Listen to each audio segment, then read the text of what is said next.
All right, I'm out here to pull a shingle for USAA for their Itel, or to send to an Itel port. All right, so what I'm gonna attempt to do is pull this shingle out. Here's the damage, and here's where I attempted to already break the seal. All right, so started videoing it after the first piece of damage, so I was gonna go ahead and continue. This shingle's still stuck here. Went ahead and unsealed it all the way down through here.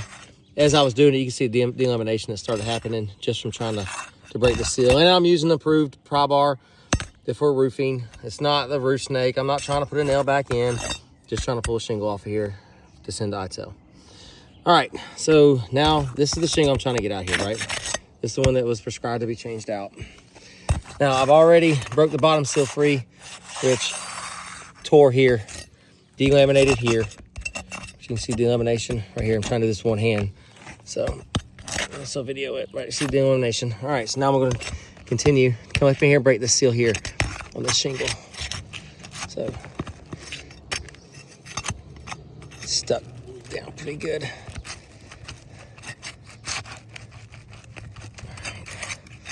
Dang, this thing's stuck. Try not to rip it. Okay,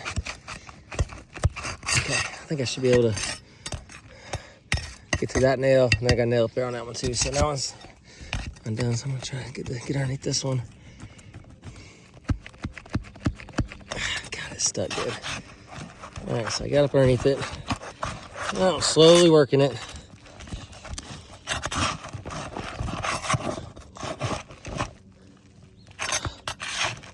Pull this thing up. Okay, already, right there. Look at that.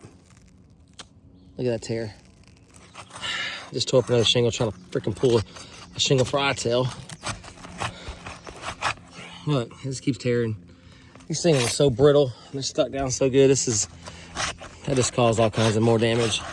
Attempting to pull a shingle to see if they're even available on the market when technically it doesn't even matter because the roof's in a non-repairable condition. So no matter what, and this tore it again. Damn it. Let's say it tore it right there. So now in an attempt to pull one shingle for Itel, I've damaged that shingle that I've got to send off. Then this shingle right above it, ripped it in two spots. And look right there, look at the delaminate. Man, this roof's in bad shape. Now I got to try to break this one free because this shingle is nailed here and it's nailed here. I got to pull all these nails out. So that's another shingle I'm gonna attempt to pull out now.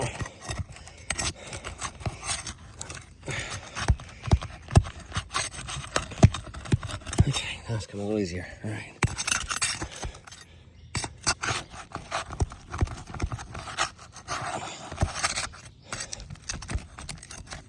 God, it's stuck. Okay. And I just tore the shingle right there.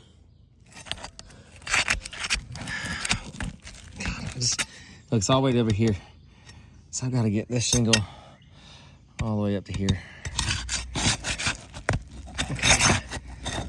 All right, now I can start trying to pull nails. Again, this is my shingle. So come underneath it. Let me see, locate a nail. I got one right there. All right. Pull that nail out. That's one. Got another nail right here.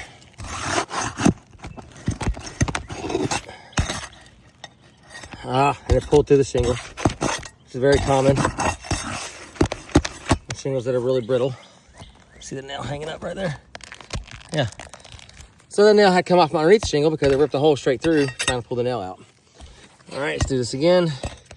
I got another nail. Oh, okay. Two other nails that have already pulled through the shingle. Look, it's already lifted up past the nail. So damage that. All right, now second row of nails. Where are we at? I got one right here.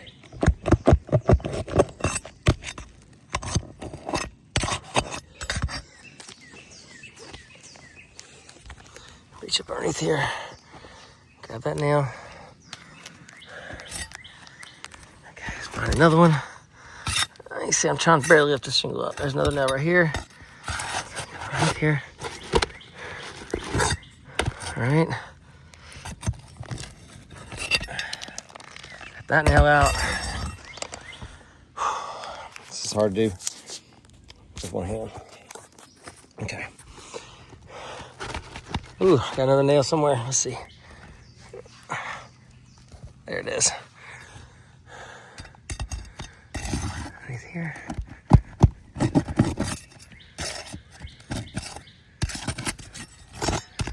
Hard to do with one hand. Okay, there's another nail.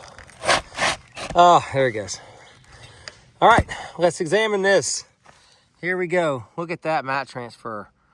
Now, what that is, pulling a shingle from Itel. This is it right here. This shingle directly above it now has pieces and parts of this shingle stuck to it on the underside. I don't want to lift it up past 45 degrees to show it, but if you can see it, there it is. Massive chunks. And it's chunks that are missing right here. Zoom in on that so you can see those chunks of asphalt and granule is now stuck to that shingle that we didn't want to damage. And there it is. Additional damages just from attempt to pull a shingle. All right, here's some more. Zoom in on that. Now again, those chunks missing are now underneath the shingle. So no matter what shingle I put up in there, it's never going to seal back down to it because it has chunks stuck up underneath this one. Not to mention, we rip and tore this shingle in an attempt to get it out. And then look at this little section right here. Look at all that. All that mat transfer is now on the bottom of this shingle right here. Not to mention, ripped and tore here as well.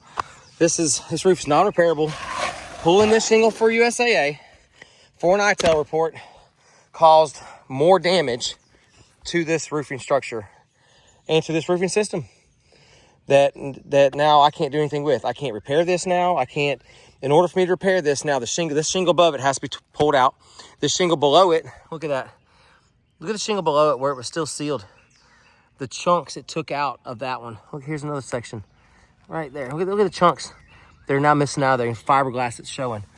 So now 1 shingle damage, 2 shingle damage, and 3. Because look at the mat transfer on that. Look at all that. Let's see. Chunks missing and still stuck to the bottom of this shingle now. The roof's not repairable. Pulling out 1 shingle caused damage to 3 additional shingles. 1, 2, and 3. This roof's not repairable, regardless if this shingle is still in production or not. How am I supposed to replace a shingle here, a shingle there, a shingle here, shingle here, without causing cascading damages? Every shingle is going to be 3. And then when I go to pull those 3, they're going to be 3 more. So 3 turns into 9. 9 turns into 27. So on and so forth. It just can't be done. This roof's in a non-repairable condition. Not to mention the hail and debris hits on this roof that were never considered. Look at that right there. Where a trick, either hail or a stick or a branch. Oh, here's another one. Here's another one. All those bald spots are from tornado damage. Look at all this. Look at these spots. So why were any of this considered? Why isn't any of this on the estimate for tree damage, for storm damage from the tornado? Look at these spots. Look how big they are. Either it's hail or it's wind-driven debris. Either way, that tornado came through here, messed this roof up in a way that it cannot be repaired.